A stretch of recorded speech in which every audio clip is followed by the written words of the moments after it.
Are you your partner's place of resolve, right? Where they relax, where they let their hair down?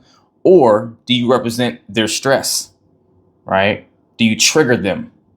Are you everything but the place they want to be after a long, difficult day? See, most people talk about it so often, but very rarely do people understand how to be your partner's peace. And it's important to be able to be your partner's peace if you love them and you feel like they love you and all that.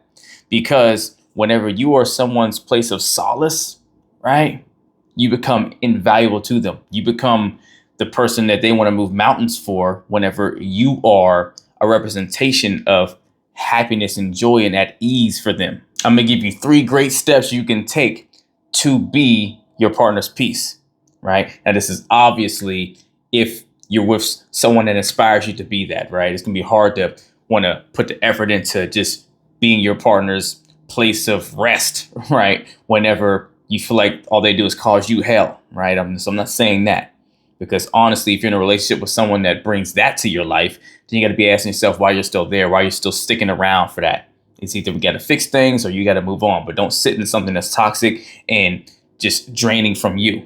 But if you have a partner that maybe you guys have some little bumps in the road and little head butts and some little things that could be tweaked and improved in the relationship, a great starting place is learning how to become the place of solace that your partner wants to come to instead of run away from whenever they're going through their roughest times. First thing you can do that a lot of us needs to get a lot better at doing is listening with empathy to your partner.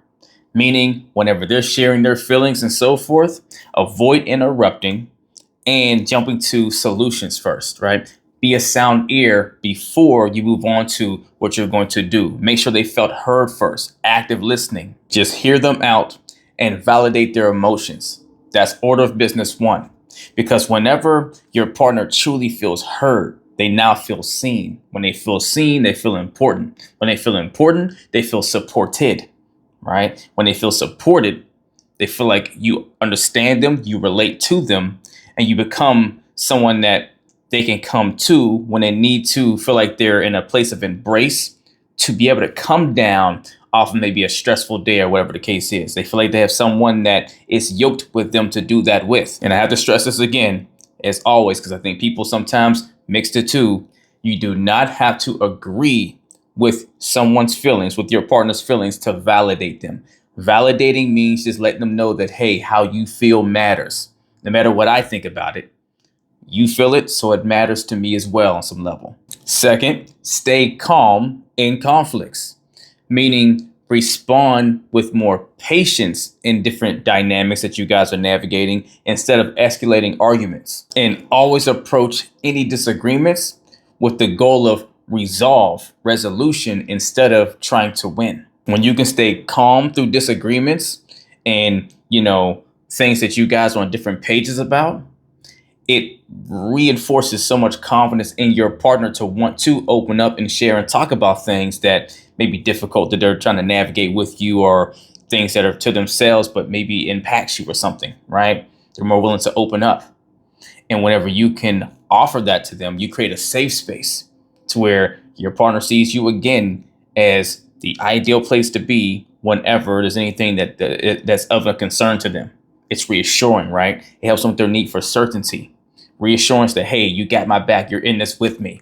I never feel like I'm alone or on an island or against you. And now it's just me against you and maybe against the world or whatever. And the third big one, encourage their growth, meaning encourage and support, cheer on their ambitions, their hobbies, and their self-improvement without criticism or control. Show that you're in their corner, never against them, always for them, right?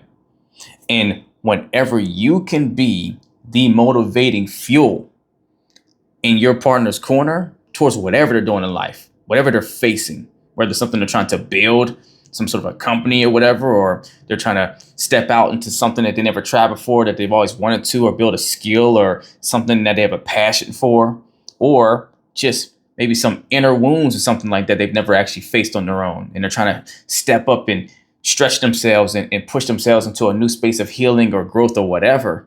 The more you can just be added fuel on that fire of ambition and of, persistence, the more you are going to become the source to what brings them a sense of ease whenever you're around.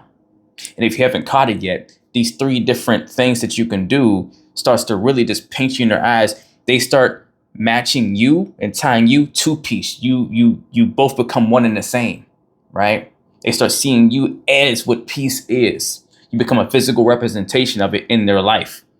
To where when they think about the most important and precious things, you come to mind because you are part of a precious part of the feelings that they want to have and the type of state and experience they want to have and the type of vibration they want to be in. And people that have someone or something that they value in their life to that degree does a lot more to actually try to take care of said person, right? Said thing. They put a lot more work into being better for said person, right? So the more you can be in alignment with what actually brings your partner the zen that they like to have, the more they'll try to move mountains for you in return. But just to be clear, being your partner's peace is not about being perfect.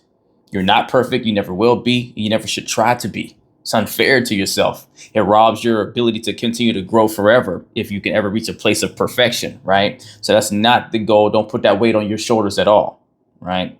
But it is your job in trying to be your partner's peace in the sense of being steady and a consistent presence in their life of calm, of reassurance, right? Especially in the most chaotic times that life can bring you. Genuinely and selflessly be that for them and watch who they wind up being for you in return as time goes on. Let's get it.